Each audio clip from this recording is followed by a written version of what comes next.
Love in the Villa has finally landed on Netflix, and it just might be the best rom-com of the summer. It stars Kat Graham and Tom Hopper as two people who find themselves sharing a romantic villa in Verona, Italy, after a double booking incident. Like most romantic comedies, the pair do not start off on the right foot, but as they get to know one another, a romantic relationship develops. Love in the Villa was written and directed by Mark Steven Johnson. He also produced the Netflix film along with Margaret Huddleston and Stephanie Slack for Off-Camera Entertainment.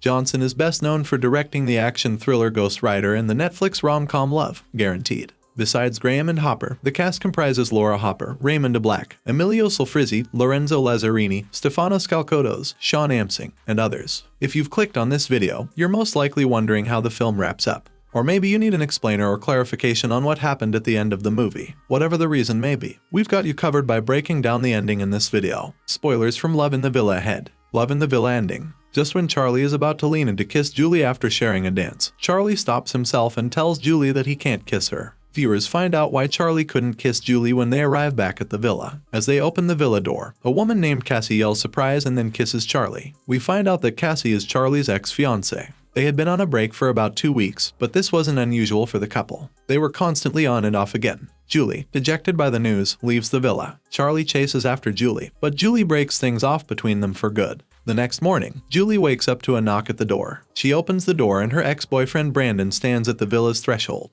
They take a stroll through the city while Brandon apologizes for his actions and for breaking up with Julie. They make up, although Julie seems hesitant about rekindling a relationship. Meanwhile, Charlie is at Venitaly, the largest wine expo in Europe. Later that night, Brandon takes Julie to a fancy restaurant but is unable to get a table since he doesn't have a reservation. But then Cassie sees Julie and Brandon and invites them over to her and Charlie's table. While Julie and Charlie awkwardly stare at one another across the table, Brandon and Cassie seem to hit it off. The awkward dinner eventually comes to an end after Julie ends up drunk.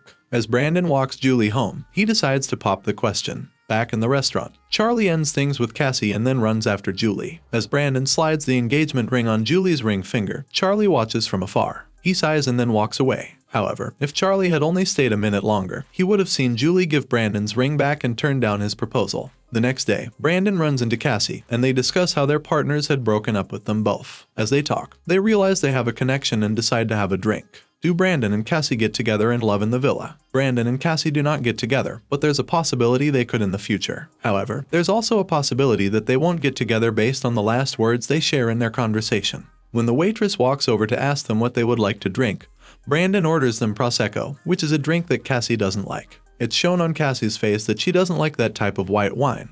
But once she looks at Brandon and sees him smiling from ear to ear, she fixes her facial expression and smiles back at him. So, maybe once Cassie explains to Brandon her dislike for Prosecco, they'll get together. Meanwhile, Charlie stands in front of a fountain in a piazza thinking about everything that happened with Julie. Then, Silvio comes up to Charlie and gives him love advice before leaving. Silvio's parting words to Charlie are LM or Trova una via, which translates to love finds a way. This gives Charlie the encouragement to go after Julie one last time. Do Julie and Charlie end up together in Love in the Villa? Yes. As Julie is about to get in her Uber to leave the romantic villa, she realizes she has left her jacket. Julie goes back into the villa, grabs her jacket, and is about to leave when she hears Charlie reciting Romeo and Juliet outside. She goes out onto the balcony to listen to him. After Charlie finishes, Julie walks away from the balcony. Charlie, thinking Julie wants nothing to do with him, starts to walk away. But then Julie opens the door to the villa and walks out. Charlie tells Julie that he broke up with Cassie and is in love with someone else. He continues on to say that he believes in destiny and that he chooses her, but he's unsure if they could be together since she's engaged.